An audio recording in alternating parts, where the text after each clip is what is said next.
Welcome to the first episode of Are You Smarter Than a Second Grader? We're going to be working on the anatomy of the thorax. Say hi, Madison. Hi, everyone. All right, Madison, are you ready? Yes. Do you think you can outsmart these college kids? I don't know. All right. How many bones make up the thoracic cage? 25? Good job. So there are 25 bones that make the thoracic cage. Also, the thoracic vertebrae. You know where your vertebrae is? You know where your spine is? Yes. The vertebrae are the bones that make up your spine. So you have 24 ribs. Where are your ribs? Right here. And one sternum. Do you know where your sternum is? No. It's right here. Right where? Right here. Feel the hard part over your heart? Oh, right here. Right there. Good job. All right. So the purpose of the thoracic cage is to protect our heart and our lungs. Do you know where your lungs are? Good job. And our spleen and our liver. It also protects our kidneys partially. And do you know what connects to your thoracic cage? Your arms and your shoulders. Good job, sweetie. So this is a picture of a PA chest radiograph. So what do we call the top, the very top? Can you point to the very top of the lungs in that picture? Where's the top? Well, that's not the lungs. That's the trachea. The lungs are the big things. The big black things. Now, where's the top of them? We call that the apex. And the top of the rib cage is also called an apex. The bottom corner, the bottom of the black corner, can you touch the bottom corner of the ribs? All the way down. That's called the costal margin. Can you feel the bottom of your ribs? That's your costal margin. All right, Munch. What's another name for the sternum? Breastbone? Yeah, where's your sternum? Do you remember? We just talked about it. Right here. Yeah, that hard part over your heart. Okay, so the sternum is also called a breastbone, and it's kind of like a shield over your heart that's made out of bone. The sternum is composed of 3 parts. That orange part at the top, can you touch it? That's called a manubrium. The middle green part, can you touch it? That's called the body of the sternum. And that part at the very bottom that's red? No, on the sternum, that part right there. We call that the xiphoid process. Can you say xiphoid process? Xiphoid process. Good job. Oh, I got another question for you. How many pairs of ribs do you think we have? 12? Good job.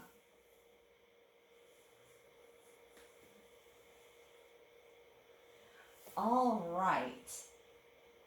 So we do have 12 pairs of ribs. So the back of the ribs that connects to your spine, that's called the head of the ribs. Then there's this little notch on the ribs, and that's called a tubercle. And the tubercle connects to the body of the spine. And you see that big curve in the rib? That's called the angle. It's pretty easy. And then the tip of the rib is called the shaft, and that connects to the costocartilage that connects to the sternum. Did I tell you that the tubercle connects to the transverse processes of the spine, of the vertebrae? No, you didn't. Oh, well, it does. Okay, so there's 3 kinds of ribs.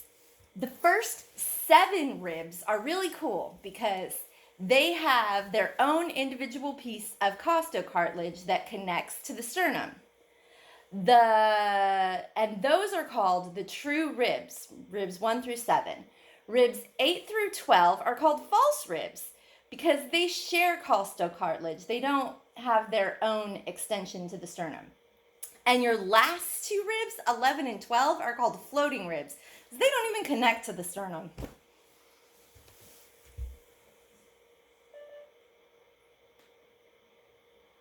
Now we're going to talk about the thoracic cavity. The thoracic cavity is located in your chest. Do you know where your chest is?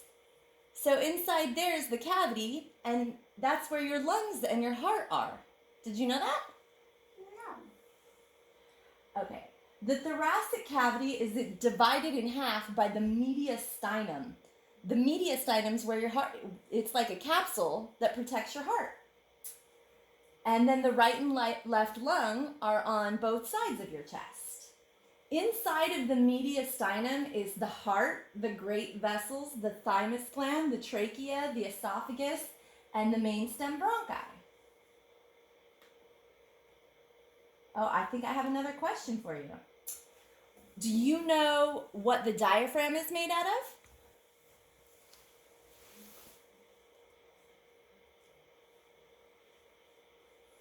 Muscle? It is. So you have two parts to your body. The top part is your thorax, and the bottom part is your abdominal cavity. And do you know what keeps them separated? No. The diaphragm, that's made out of muscle, a big muscle.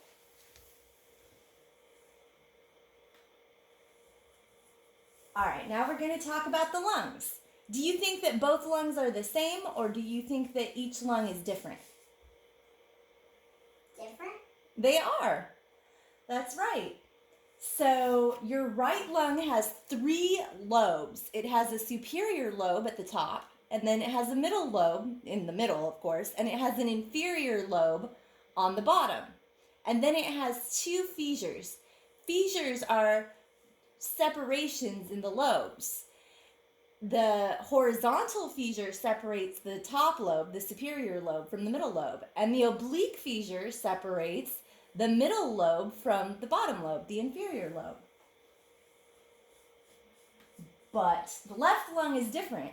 The left lung only has 2 lobes, the superior lobe at the top and an oblique and an inferior lobe at the bottom, and it only has 1 fissure, an oblique fissure.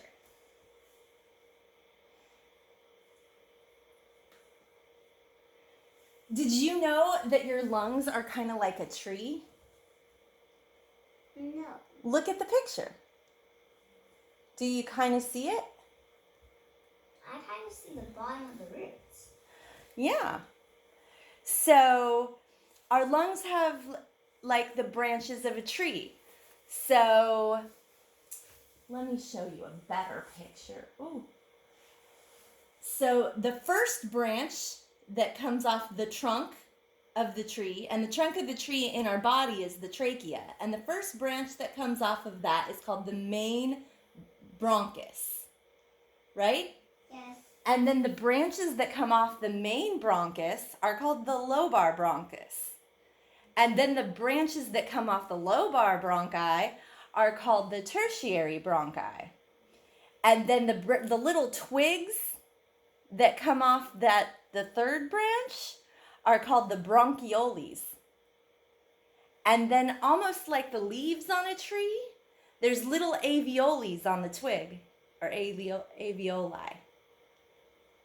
And alveoli are really important because they're the part of the lung that lets us breathe. They're the functional unit of the lung. Okay, so I know that we talked about this a little bit, and it's a big word. Let's see if you can remember. What is the substance that makes the lungs flexible? What makes the lungs able to expand?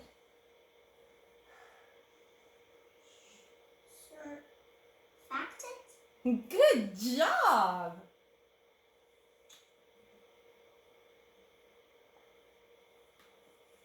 All right.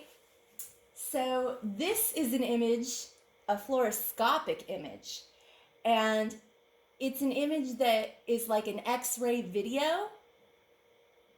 I know you can't see because it's a still picture of it, but they make videos with X-ray, and sometimes they have to put tubes called catheters into someone's heart, That's gonna hurt. and they go up through their veins.